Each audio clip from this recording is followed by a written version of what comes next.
जय सिन्हा जी, मूल प्रश्न हम लोग ये जानने की कोशिश करें कि क्या बाजार रिस्की है क्या। अभी रिजल्ट्स आए, उसको भी हम लोगों ने देखा, वैल्यूएशन को लेकर चिंता है।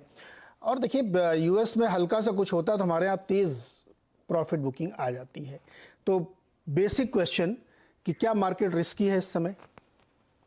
तो देखिए, मार्केट के रिस्क को अगर हम इस पर्सपेक्टिव में देखना चाहते हैं कि क्या यहाँ से बहुत जोर की गिरावट आने की संभावना है, तो मैं आपके साथ अपनी एक रीसेंट स्टडी शेयर करना चाहता हूँ।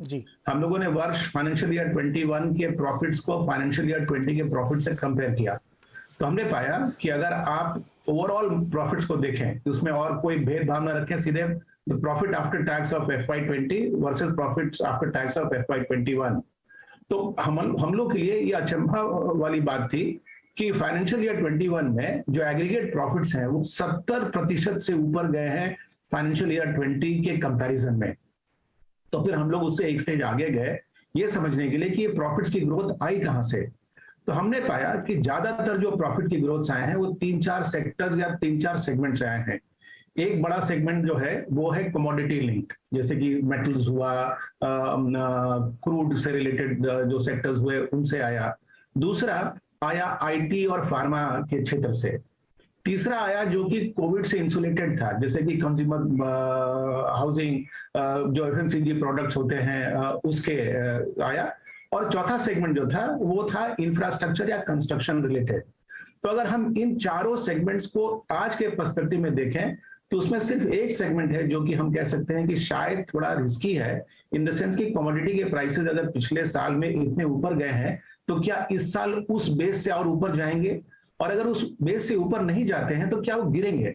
तो देखिए, ऊपर जाएंगे कि नहीं, it will be a function of economic growth through out the world, लेकिन नीचे जाने की संभावना आज जिस तरह की डिमांड सप्लाई की स्थिति है उसकी संभावना कम लगती है।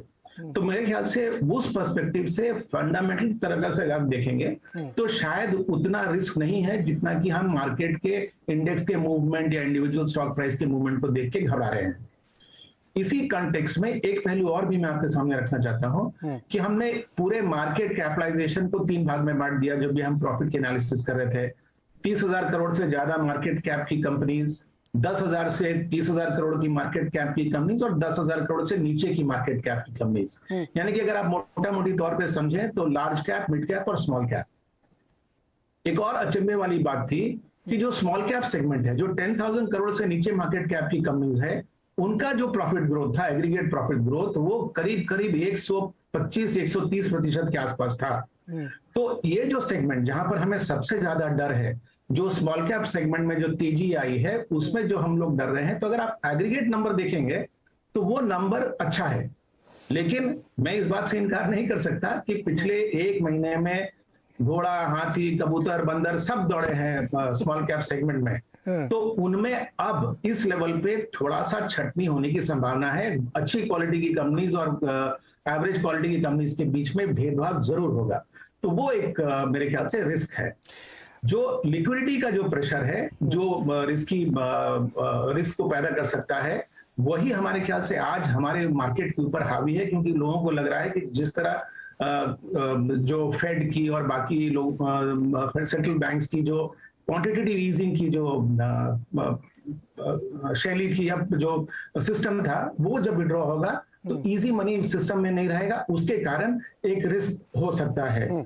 लेकिन इसको अगर हम बहुत ज्यादा तवज्जो ना दें तो लोकल जो फ्लोज आ रहा है मार्केट में उसको हम इग्नोर नहीं कर सकते। पिछले महीने हमने देखा म्यूचुअल फंड की फ्लोज किस तरह से रही। लेकिन संजय जी, जो जब तक एफआईआई का फ्लो चलता रहता है पॉजिटिव बाइंग साइड में, तब तक तो मार्केट चलता है। जब तक डीआईआई का पॉजिटिव फ्लो चलता है तो मार्केट स्टैग्नेंट हो जाता है।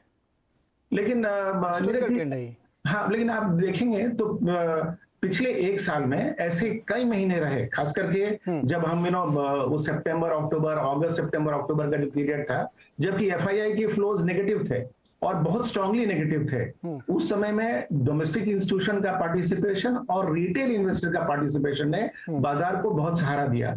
तो मैं एक बात अब समझ रहा हूं कि इंडिया में जो इक्विटी कल्चर है वो बदल गया है, इन द सेंस कि अब बहुत ज्यादा मात्रा में रिटेल इन्वेस्टर पार्टिसिपेट कर रहे हैं, और मेरे ख्याल से यंग रिटेल इन्वेस्टर्स ज्यादा पार्टिसिपेट कर रहे हैं, जिनकी रिस्क लेने की जो एपेटाइट है वो पिछले वेव के या पिछले जो रैली थी उसके कंपैरिजन में इस वेव में जो इन्वेस्टर पार्टिसिपेट कर रहे हैं उनका प्रोफाइल दूसरा है।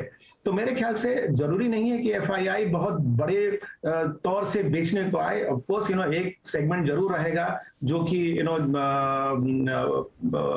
मैं समझता हूँ पार्टिसिपेटरी नोट के दौरान जो पार्टिसिपेट करते हैं एफआईआई या जो छोटे अवधि के लिए प्रवेश करते हैं उनमें भले विड्रॉल हो, लेकिन ओवरऑल एफआईआई भारत में बेचेंगे मेरे ख्याल से जब तक हमारी क्वार्टरली परफॉर्मेंसेस फंडामेंटल्स अगर ठीक ठाक रही तो मुझे नहीं लगता है कि एफआईआई बड़ी मात्रा में इंडिया में बेचने पाएंगे। अब आप लोग सर बहुत पॉजिटिव बातें कर रहे हैं, मैं थोड़ा सा दर्शकों की तरफ से और